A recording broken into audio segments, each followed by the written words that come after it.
Fala galera, sou Vinícius Barros, aluno da ETEP Faculdades, e este é um trabalho sobre protocolos de redes industriais. Vamos dar sequência aqui, explicar um pouco mais sobre esses protocolos e redes industriais. Vamos lá. Sobre o que vamos falar? Vamos falar sobre Profibus, Profinet, DeviceNet, HART, Modbus, Internet Industrial, ASI, RS-232 e RS-485. Nesse RS-232 e RS-485 vamos falar um pouco sobre suas diferenças, né? O que foi a evolução de cada um, e ao longo da apresentação vamos falar algumas diferenças entre uns e outros também. Vamos dar sequência e vamos primeiro no Profibus. Vamos lá, Profibus. Profibus foi um dos mais comuns barramentos utilizados na automação industrial. Então vamos lá, os estudos deles foram iniciados em 1986. Foi uma junção de 21 instituições para poder criar um barramento unificado. Por que criar um barramento unificado? Porque a partir do momento que a gente unifica um barramento para uso para diversas empresas, a gente consegue abaixar o custo dele, a gente consegue ter uma manutenção com melhor eficácia, então isso só gera benefício para as instituições. Ele foi colocado em uso em 1993. E lá, o Profibus significa Process Field Bus. Vamos para o próximo. Vamos lá, aqui temos uma carinha aqui de como que é feita essa conexão desse barramento, né? O Profibus usa esse conector que é o DB9. A gente vê esse conector normalmente em monitor serial, algumas portas seriais, é um conector bem comum, ele é bem parecido com esse DB9. Ele tem esses dois tipos de conector, né? Tem esse que é olhando mais abaixo aqui. Deixa eu ver se eu pego um pointer. Pontador laser aqui, ó. Olhando mais abaixo. A gente tem ele fechadinho e um outro aqui com ele aberto, né? Com um extensor na parte de trás. A coloração do cabo normalmente é roxa.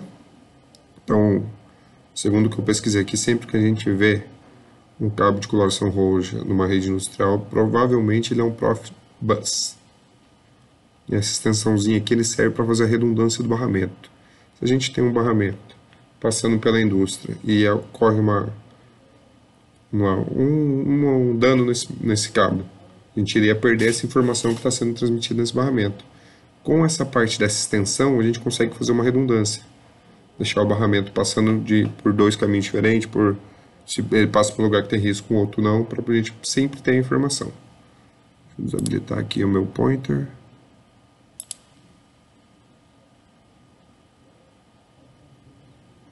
Próximo. Aqui, ó. Tem mais uma informação muito importante aqui, ó. No final de cada barramento desse, ele tem uma chavinha vermelha, tá vendo? Por que estão apenas indicados essa chavinha no inicial e aqui nesse final? Ele serve para determinar a resistência. Então, toda vez que essa chavinha estiver aberta, levantada para cima, para on, ela significa que é o final do barramento. Então, se a gente colocar, por exemplo, o que pode acontecer muito na prática, né? Uma chavinha dessa está levantada numa posição que não seria o final do barramento e teria cortado a comunicação do resto do barramento. Então, essa chavinha determina o final do barramento. Então, toda vez que tiver um final de barramento resistência, essa chavinha fica para cima. Aqui temos ela exemplificada aqui, uma conexão em diferentes modos de PLC, né? Como eu estou dizendo para vocês, eu estou falando bem superficial, porque eu ainda não... O módulo que eu estou ainda não tive PLC tudo, foi uma apresentação que eu estou fazendo bem por cima mesmo, para dizer de forma bem simples, o que são esses barramentos, de uma forma fácil de identificá-los. Vamos para o próximo. Vamos lá. Aqui é uma outra informação muito importante, né? Uma forma da gente configurar aqui o barramento. O que a gente sabe sobre eles? A gente pode ter até 127 equipamentos conectados. Então ele pode estender bastante, né? Um barramento de uso bem abrangente, assim. E como que é feito o endereçamento? Existe um endereçamento digital nele, que são esses address. Então, como que eu vou saber qual módulo eu estou conectando? Cada um deles vai ter o seu endereço, seu address. E esse endereçamento também pode ser feito por Deep Switch. O que seria Deep Switch? São essas pequenas chavinhas aqui, ó, que você põe on ou off. Assim que você põe on, o número de bits é somado, então a gente Então vamos lá, eu queria conectar um equipamento 1 aqui, eu ponho só um. O equipamento 2, eu fecho a 1, ponho a 2. Equipamento 3, eu ponho 1 mais 2. Porque aqui é uma forma, né, digital de... Seria aqui 2 elevado a 1, 2 elevado a 2 elevado a 0, 2 elevado a 1, 2 elevado a 2 e assim por diante, até a 64 aqui. Então teríamos todas as 127 combinações. Poderíamos ter todo esse range. Vamos para o próximo. Vamos lá. Então, podemos utilizar duas velocidades. E mais uma informação irrelevante para o nosso Profibus. Ele tem duas velocidades. Não, podemos utilizar duas velocidades de comunicação, de acordo com a distância. Então, vamos lá. Uma distância que eu tenho aqui, ó, 1000 metros, é bem longa, né? Eu consigo uma velocidade de 9.600 bits por segundo. Agora, se eu precisar de uma comunicação mais rápida, eu encurtando a distância desse cabo, eu consigo chegar até 12 megabits por segundo. Então, a distância influencia na velocidade do barramento. E aqui a gente provavelmente são os limites máximos e o máximo que ele pode chegar e o máximo de distância, o máximo de velocidade e o máximo de distância que ele pode chegar. Vamos para o próximo. Agora vamos para o Profinet, bem parecido, né, a indicação deles. São bem utilizados na indústria. Profinet, padrão técnico industrial para comunicação de dados pela internet. Então vamos lá, aquele lá usou um barramento conector DB9, né, parecido com o conector serial. Agora o Profinet ele usa um Internet Industrial, então ele usa um padrão de internet. Vamos lá, o padrão é mantido suportado pelo Profibus, Profinet, International PI, uma organização que abrange com uma sede em Karlsruhe, não sei como fala isso, meu Deus, mas é algo desse tipo, na Alemanha, tudo alemão, né? Tecnologia alemã é outra coisa. Foi colocado, olha, bem mais recente, então ele tem uma tecnologia maior, né? Ele foi praticamente 10 anos depois do Profibus. Bora para ele para a gente dar uma olhada aqui. Vamos lá. Conexão física utilizada pelo Profinet é através de um conector RJ45. E a coloração do cabo normalmente é verde. Então vamos lá. A gente viu que tem até um conector aqui mostrando que o nosso Profibus ele usava um DB9 aqui, né, um conector um pouco mais antigo, para fazer a conexão. E o cabo era roxo. Agora aqui no Profinet, ó, ele usa o mesmo que a gente usa aqui, o parecido com a internet, bem parecido. Porém, ele tem um cabo específico para ele, esse cabo verde. Então, não é só você pegar um cabo de rede normal e fazer essa conexão, porque ele não tem a blindagem necessária. Ele precisa de uma blindagem específica para ele ter o funcionamento adequado. Vamos ver o que mais a gente tem aqui sobre. Temos aqui também a velocidade, vamos lá. Os cabos aqui já tem uma limitação menor, né? Então a gente viu que o Profibus ele consegue uma distância maior. Aqui o range dele é limitado a 100 metros, mas a velocidade, ó, é bem alta, 100 megabits. Então, se a gente precisar de uma operação com uma velocidade alta, esse aqui seria um barramento indicado. Olha lá, ó, tempo de resposta final é 1 milissegundo, ideal para aplicações de alta velocidade. Então esse cabo aqui seria ideal para aplicações de alta velocidade. Aqui a gente está vendo ele fazendo as interfaces, né, com módulo touch da Sims e um outro PLC que eu não tenho conhecimento ainda, gente. Desculpe.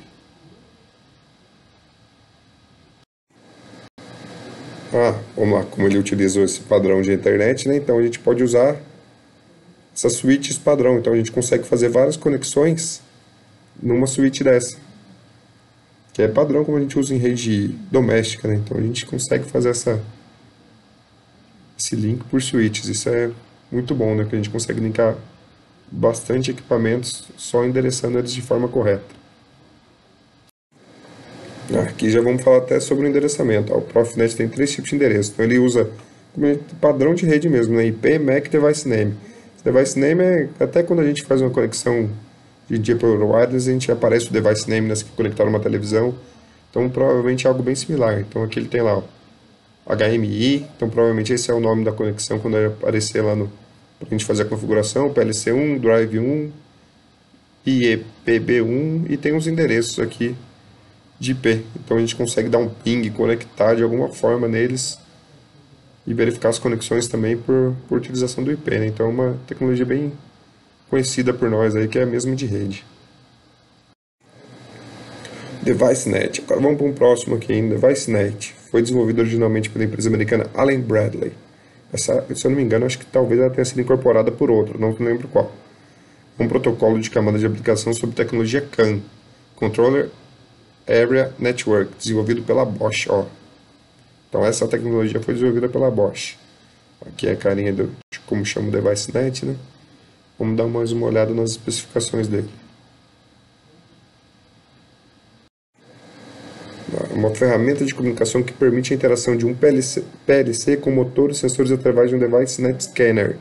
Então vamos lá, aqui tem a carinha mais ou menos de como é o barramento, né? Parece aqui você consegue fazer alguns straps intermediários dele, ó. Tem vários sensores operando nele aqui, ó. Inclusive um motor com provavelmente um inversor de frequência, que é algo do tipo.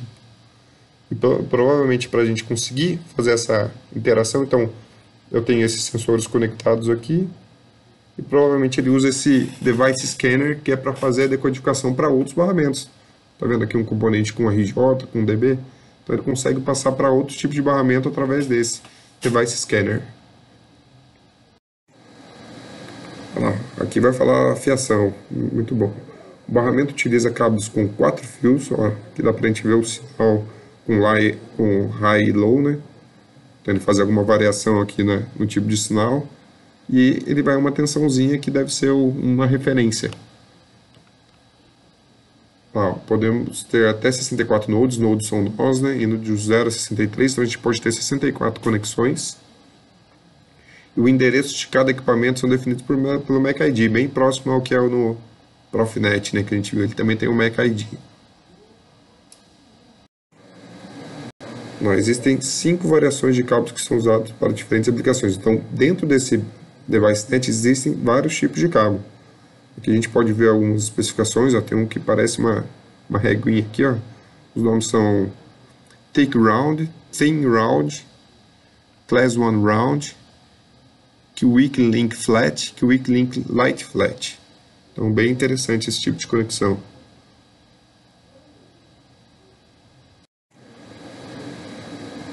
Aplicações dos tipos de cabo. Então aqui a gente vai conseguir ver algumas aplicações de onde que é utilizado cada tipo de cabo. Como a gente havia visto lá, então aqui temos alguns motores, sensores, né?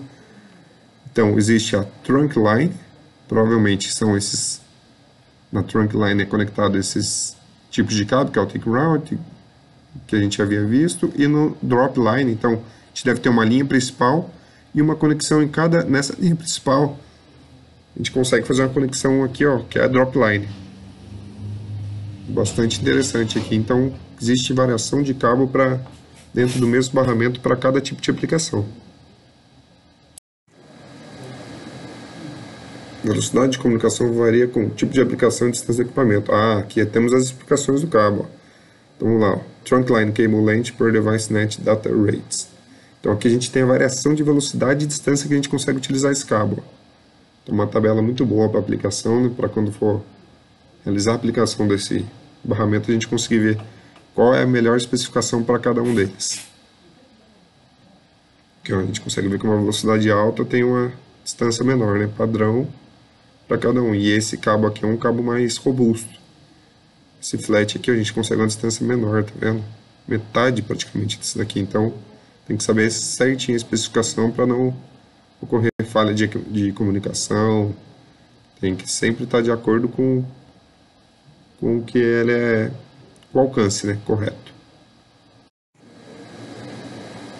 Olha aqui, ó, então vamos lá. Para a estabilidade é necessário utilizar resistores nos terminais do barramento principal. Como a gente viu no Profibus inicial, ele tem os resistores de terminais, né? Ele tem os resistores terminais. E aqui no DeviceNet também temos os resistores terminais aqui, ó, ele usa 121 ohms, tem que ter essa variação de 1% de 0,25 watts. Então no final do trunk aqui a gente tem que ter um terminal resistor. Bora pro próximo. Vamos lá. É possível realizar conexões de diferentes formas do barramento. É importante verificar que cada nós soma a distância total no tamanho limite dos cabos. Então vamos lá, ó. Que é importante ver, ó. Aqui são as conexões, olha que interessante. Então aqui a gente tem a Trunk Line, né, que é aquela principal, e aqui vai descendo para a Drop Line. E dentro da Drop Line a gente tem os nós aplicados. A gente tem que ver, ó, que eles chamam aqui, ó, daisy chain, e os branches. Então, tem diferentes tipos de nós e é importante ver o limite. Como a gente viu lá, o cabo ele tem suas limitações. E aqui, ó, são os tipos de nó. Olha que interessante. Existe esse nó que ele é meio que em paralelo, né? Então eu uso uma conexão direta, que é o Direct Connection. Os branches são esses tipos de conectores que fazem o nó, que eu só aplico sobre o cabo. Olha que interessante, só aplico sobre o cabo e ele já faz a conexão. E tem esses outros tipos de nós que é tipo uma suítezinha, né? A gente consegue dentro de um diversificar para vários. E os nós da Dropline, que é parecido com o da Direction Line, né? Que é esse Daisy Chain. Bem interessante. Agora vamos para outro protocolo, Heart Protocol.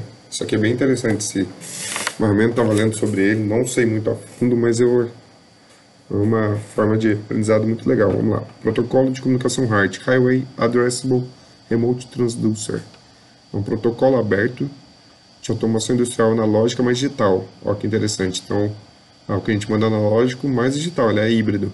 Suas vantagens mais notáveis é que ele pode se comunicar através de loops atuais de instrumentação analógica de 4 a 20 mA. Bastante interessante, né? A carinha aqui, então, do logo, né? Olha aqui que legal. Tem um gráfico, sempre é bom para explicar. Com HART, basicamente é enviado informações digitais e barramento analógico. Então, vamos lá.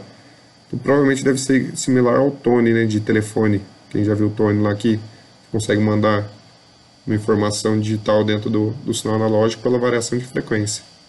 Então aqui provavelmente o 0 representa a frequência de 2.200 Hz e o 1 de 1.200 Hz.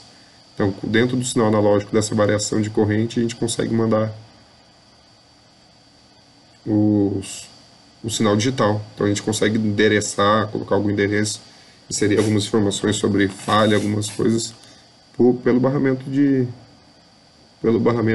pela parte híbrida, né, que é a parte digital, e a parte de variação analógica pela variação da corrente. Muito bom.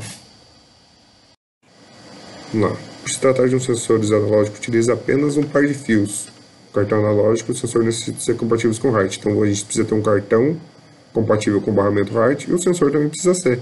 Por se tratar de que a gente viu, de um sinal analógico, a gente só precisa da variação de 2 fios. Olha que interessante. Provavelmente esses fios devem ter alguma especificação, né? Não é você colocar qualquer 2 fios, tem que ser 2 fios dentro de alguma especificação, mas com esses 2 fios a gente consegue mandar informação digital e analógica. Vamos lá. As informações podem ser mandadas remotamente utilizando um cartão de configuração DCS ou PLC.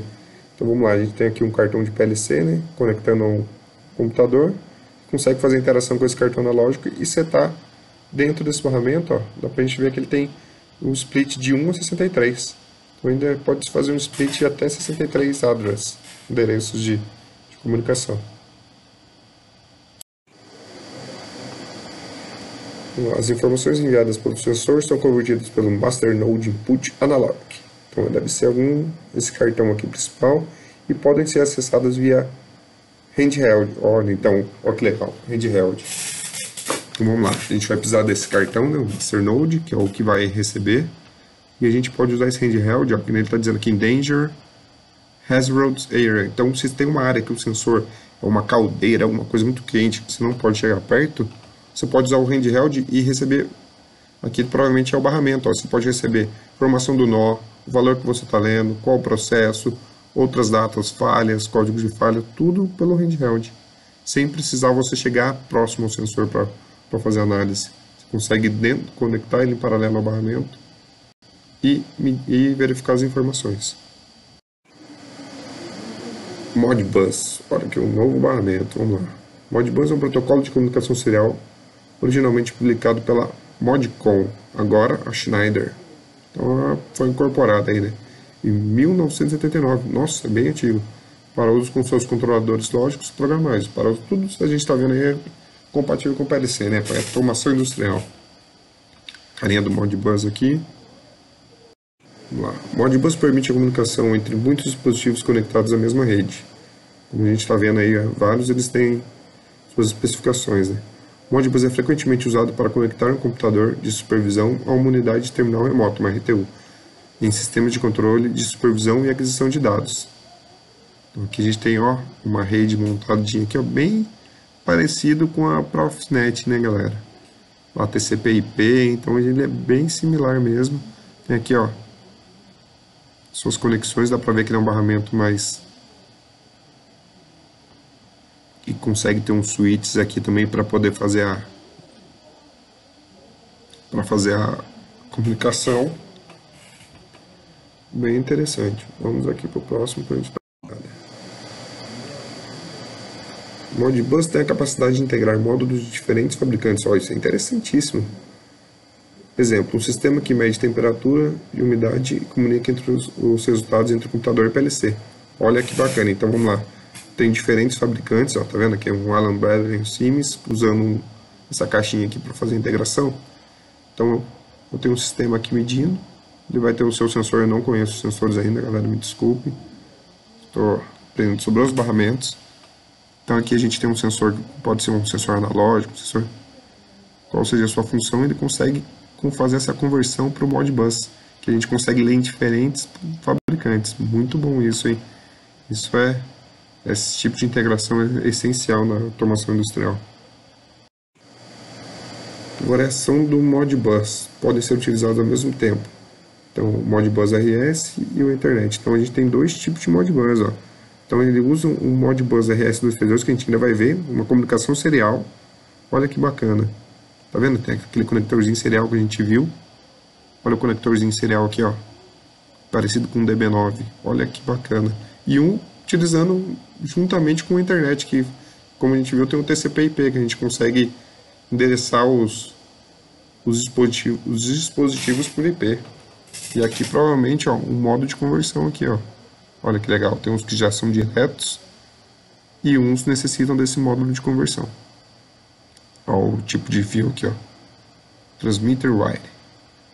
Fiozinho é um par blindado aqui, provavelmente par trançado.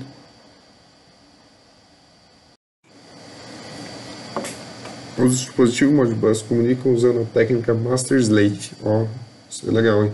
Onde o Master inicia as transições, as consultas, e o Slave se responde, fornecendo a informação requerida pelo Master. Como que funciona isso? O Master, sempre quem faz a solicitação é o Master.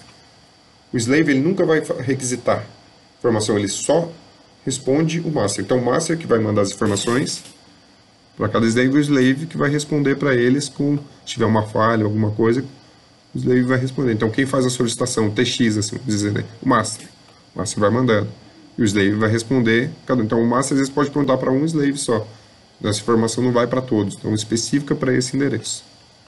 Bacana. Vamos para o próximo. Agora, o Ethernet. O Ethernet é bem conhecido aí, como a gente viu até o Profinet, a gente tem o Modbus. Vários deles também estão usando a Internet, né? A Internet está incorporado na nossa vida aí há muito tempo. Vamos lá. Introduzido em 1980, padronizado pela primeira vez em 83, que é esse padrão aqui que vai ser que é o que a gente mais utiliza, que é o IEEE 802.3. A internet é uma forma de tecnologias de rede de computadores comumente usadas em redes de área local, nas LANs, né? E redes metropolitanas, MAN, e redes amplas, WAN. Então é o que a gente já conhece, tá vendo aqui, ó, uma conexão de videogame, é o que a gente já tem em casa.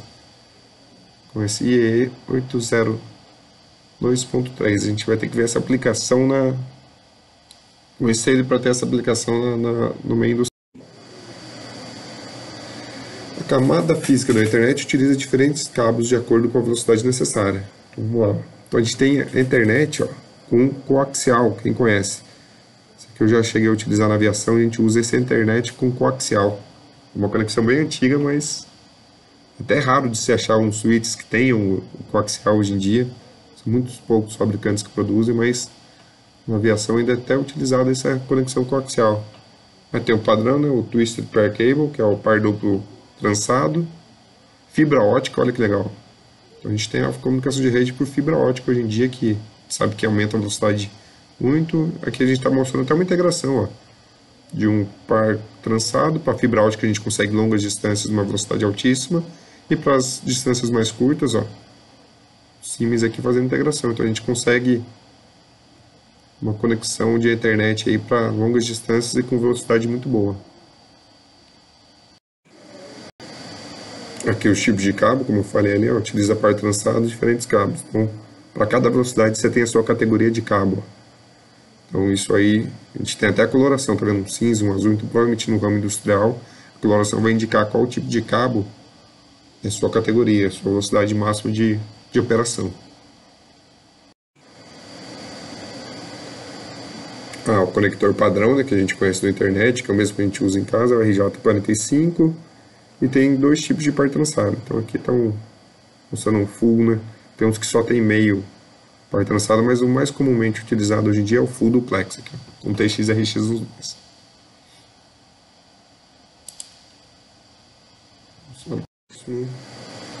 Ah, os cabos, como eu já havia explicado, aqui está mais detalhado, né? A gente consegue até ver de forma melhor. Temos cabos de fibra ótica que pode conectar a camada, que pode contar com uma camada plástico ou vidro utilizados para transmissões de maior distância e velocidade. Conectores de fibra ótica que podem conter a camada de plástico ou vidro. Ah, então aqui tem a carinha dos dois tipos de conector, né? O Small Form Pluggable, que é essa carinha aqui, e esse redondinho aqui que a gente já vi bastante, né? Até em rede LAN, né? De casa, assim, já cheguei a ver, que é o Standard Connector, que é o padrãozinho standard. Pode ser de glass, que é vidro, ou plástico. Os dispositivos de internet podem ser conectados via switches e roteadores. Bridge quando utilizados com componentes similares a gateway para dispositivos não similares. Ah, então o gateway o que é? A gente chegou até a ver ele no Modbus, se não me engano. Ele consegue fazer a conversão de um dispositivo não similar a ele. Então o gateway ele é um padrão, né? Ele é um portão ali, vamos dizer, de acesso. Então a gente tem aqui ó, o bridge para quando é padrão, que é um switch, né? Então a gente conecta um aqui, conectando todos nesse switch eles vão conseguir, porque eles estão dentro do mesmo padrão. E a gente usa um gateway para quando não está no mesmo padrão. Então a gente consegue conversar um com o outro, isso é importantíssimo, né? Esse tipo de integração no ramo industrial é extremamente importante e muito utilizado.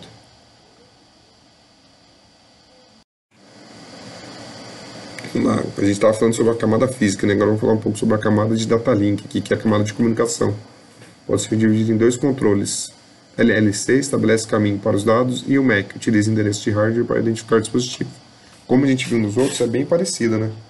Essa parte de MAC dele tem um endereço físico ali, que é o que ele consegue acessar, um número daquele dispositivo que ele consegue acessar. Bem similar a como a gente viu no IP também, a gente vai ter, que ele usa um endereço de IP para saber qual é o tipo de address. Então, camada de data link, e aqui dois tipos de controle aqui. Aqui, ó, como eu havia falado, o TCP/IP é uma das variações do protocolo internet. Internet IP são pacotes de dados utilizados com protocolos industriais, exemplo TCP/IP e IP. Então vamos lá, aqui está até mostrando um código de file, olha que bacana. Estão conectados e existe esse Internet Pack, o que é? São os pacotes que a gente manda pela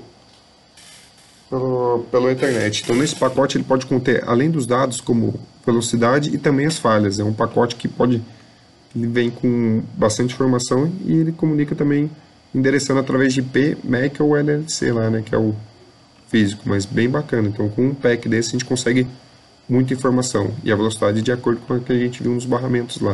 Ou seja, deve ser muito utilizado isso na indústria. A internet deve ser algo bem utilizado. Agora vamos lá, o ASI Interface. AS Interface, né? O protocolo AS Interface, comumente referenciado somente pelo ASI, proveniente do Interface Sensor Actuator. Foi criado por conjunto de 11 empresas ligadas ao setor de automação, através de um consórcio fundado em 1990, denominado ASI Consortium. Então é similar ao que a gente viu lá no Profibus, lá, a junção das indústrias para poder criar algo comum para reduzir o custo, né? Quando você tem algo comum assim, você consegue reduzir o custo e gera benefício para todo mundo.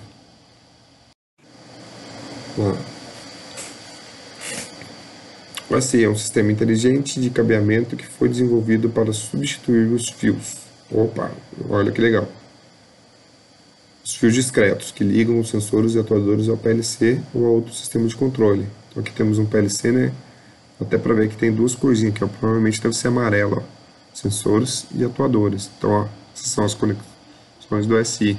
Uma rede bem legal montada, né, ó, com vários motores Então ele usa um tipo de cabeamento, ó, provavelmente esses fios pretos aqui, ó.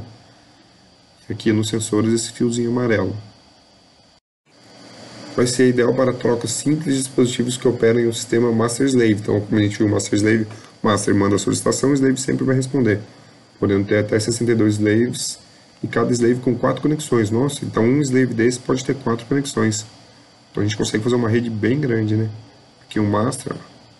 Então ele sempre vai fazer a solicitação de parâmetro set, diagnóstico e monitoring. O Slave vai responder essas solicitações. Existem dois tipos de cabo de interface. O amarelo, ó, que legal. O amarelo usado para sensores de 30 volts mais o data. E o preto usado para os atuadores de 24 volts. Então vamos lá. Os sensores aqui a gente consegue 30 volts nos sensores mais a informação de data. E nos atuadores, usando esse cabinho preto, a gente tem 24 volts utilizado no barramento. Bem legal.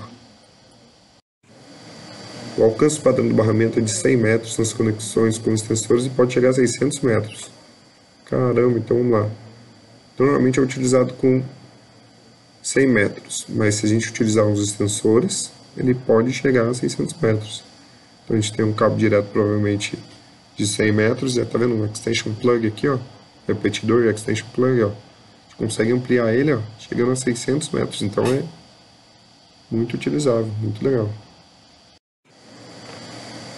Agora vamos para o clássico cabo serial, né, que foi muito utilizado no passado, que é o RS-232 e o RS-458. O 232 foi inicialmente criado, o 458 foi uma melhoria dele. Lá são padrões de protocolo de troca de série de dados binários, então barramento de em série. Voltando aqui, galera, então vamos lá. São padrões de protocolo para troca de série de dados binários. Ambos utilizam normalmente o monitor DB9, como a gente viu no começo lá, né, na ProfitNet. Esse é o padrãozinho DB9, bem conhecido pela gente, né? Até no serial do monitor a gente vê esse cabinho aqui, ó. Então, aqui tem um 232, mostrando, mandando as informações binárias em serial, ó, conectando aqui dois sistemas de PLC. E aqui coloração aqui tá até cinza, né? Não sei se essa coloração bate, provavelmente sim. E um cabinho roxo com 485, mandando informações seriais também. Vamos ver algumas diferenças que eles têm aí. Vamos lá, o RS-232 faz a conexão ponto a ponto, com distanciamento máximo de 15 metros e velocidade máxima de 20 kbps por segundo. Já o RS-485 faz a conexão de multipontos, olha a diferença, hein? Ponto a ponto, multipontos, com distância de 1.200 metros, olha isso, a gente tinha 15 metros para 1.200 metros, é muito grande a diferença. E velocidade máxima de 10 megabits, olha isso, galera. Velocidade, olha a diferença. Então temos diferença bem alta. Então a imagem aqui a gente vê, né, um ponto a ponto conectado com 232 e um 485 com multipontos conectados, inclusive um modem, ó, para transmitir isso via wireless. E pode ser conectado até 32 devices. Bem legal. Vamos ver outra próxima diferença.